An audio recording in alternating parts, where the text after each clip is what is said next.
tugas kelompok tentang pelanggaran HAM di masa pandemi COVID-19. Kelompok 6, Umu Kalsum, Dimas Adrian, Fatlan Hidayat. Setahun lebih sudah pandemi COVID-19 melanda negara di dunia, tak terkecuali negara Indonesia. Pemerintah terus berupaya keras untuk melakukan penanganan virus corona atau COVID-19. Melalui berbagai cara yang dilakukan, misalnya vaksinasi, 3M, PSBB, PPKM, dan hampir setahun lebih, juga menimbulkan berbagai problematika dan dampak dari berbagai sektor. Salah satunya di sektor bidang HAM Indonesia, mengenai relevansi HAM dengan negara yang korelasinya kemudian timbul dampak atau imbas dari situasi pandemi COVID-19.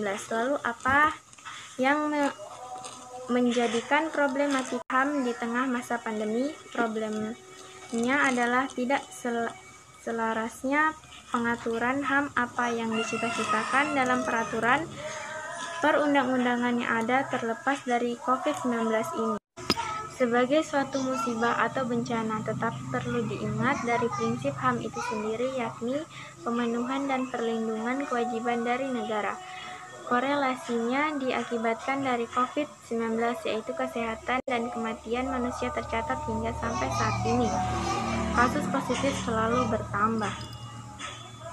Diumumkan oleh pemerintah pada Maret 2020 lalu dikutip dari JHU CSSE The COVID-19 data.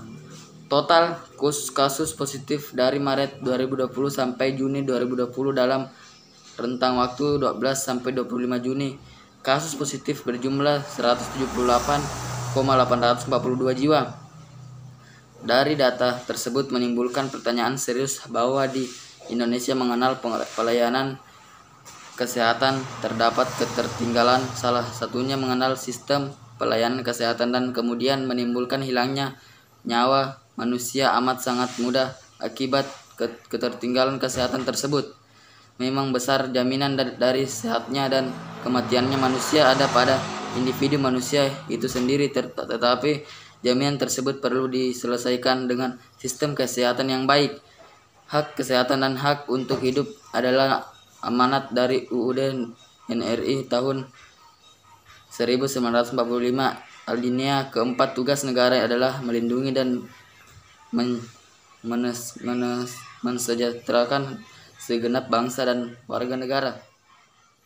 Atas situasi saat ini dengan banyaknya korban jiwa, negara dapat diartikan telah gagal menjalankan amanat konstitusi Undang-Undang NRI tahun 1945, seakan-akan negara tidak bertanggung jawab atas pemenuhan hak warga negaranya dalam hal hak untuk hidup dan lingkungan yang baik dan sehat. Akibat dari pandemi COVID-19 ini juga menimbulkan pengangguran yang merupakan perserius bagi pemerintah. Berbicara mengenal pengangguran bukan berarti pengangguran di negara ini tidak ada kaitannya dengan HAM. Dalam pasal 27 ayat 2 UU NRI 1945 menyatakan bahwa hak-hak warga negara berhak atas pekerjaan dan penghidupan yang layak. Terdapat banyak faktor yang mengakibatkan penambahan pengangguran di masa pandemi COVID-19. Salah satu faktornya adalah pemutusan hubungan ketenagakerjaan (PHK) oleh perusahaan. Tetapi apapun itu, hak asasi manusia adalah bagian fundamental bagi setiap individu manusia. Perlu strategi dan upaya lainnya agar HAM dapat berkesinambungan dengan penanganan pandemi COVID-19.